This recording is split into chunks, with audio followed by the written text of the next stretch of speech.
ఒక ముస్లింల కార్యక్రమమో, ఒక క్రిస్టియన్ కార్యక్రమం అయితే వీలైతే అభినందిస్తారు. లేదంటే నిశ్శబ్దంగా ఉంటారు గానీ, వాళ్ళ మతాచారాల జోలికి కానీ, వాళ్ళకి సంబంధించినటువంటి పూజల జోలికి కానీ, పొరపాటును కూడా పోరు. ఏ రాజకీయ నాయకుడు ఒక కామెంట్ చేయాలని భయపడతారు. అట్లా ఉండాలి కూడా. ఎందుకంటే వాళ్ళ ధర్మాలు వాళ్ళ ఇష్టం.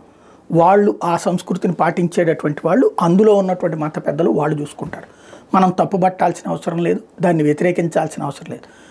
అనవసరమైన కామెంట్లు చేయాల్సిన అవసరం లేదు. బట్ హిందువుల దానికి వచ్చేటప్పుడు నోటికొచ్చిన కారు కోతలు కుయ్యడం అనేటటువంటిది ఈ సమాజంలో పెద్ద అలవాటుగా మారిపోయింది.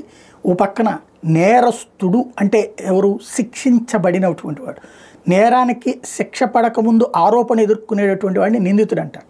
శిక్ష పడిన తర్వాత జరిగేటటువంటి దాన్ని నేరస్తుడు అంటారు. అట్లాగే జైలు శిక్ష పడ్డటువంటి వాడు కేవలం తన అనారోగ్యం కారణంగా బెయిల్ మీద ఉండేటటువంటి లాలూ ప్రసాద్ యాదవ్ తాజాగా చేస్తున్నటువంటి వ్యాఖ్యలు, మహాకుంభమేళా మీదన వివాదాస్పదమైన వ్యాఖ్యలు చేశారు. న్యూఢిల్లీ రైల్వే స్టేషన్లో శనివారం రాత్రి జరిగిన తొక్కిసలాట 18 మంది వరకు కుంభమేళాకు వెళ్ళి వస్తున్న వాళ్ళు ప్రాణాలు కోల్పోయిన ఘటన మీద స్పందిస్తూ కుంభమేళాకు అర్థం లేదు, తొక్కిసలాట ఘటన చాలా ఆవేదన కలిగించింది. మహాకుంభమేళా భక్తుల కోసం కేంద్ర ప్రభుత్వం అరకొర ఏర్పాటు చేసిన దీన్ని బట్టి అర్థమవుతుంది.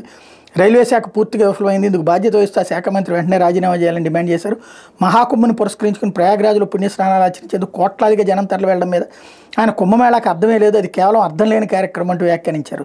దీని మీద బీజేపీ బీహార్ ప్రతినిధి మనోజ్ శర్మ తీవ్రంగా మండిపడ్డారు. హిందూ మతంపై ఆర్జేడీ వైఖరి ఏంటో దీన్ని బట్టి అర్థం చేసుకోవచ్చన్నారు.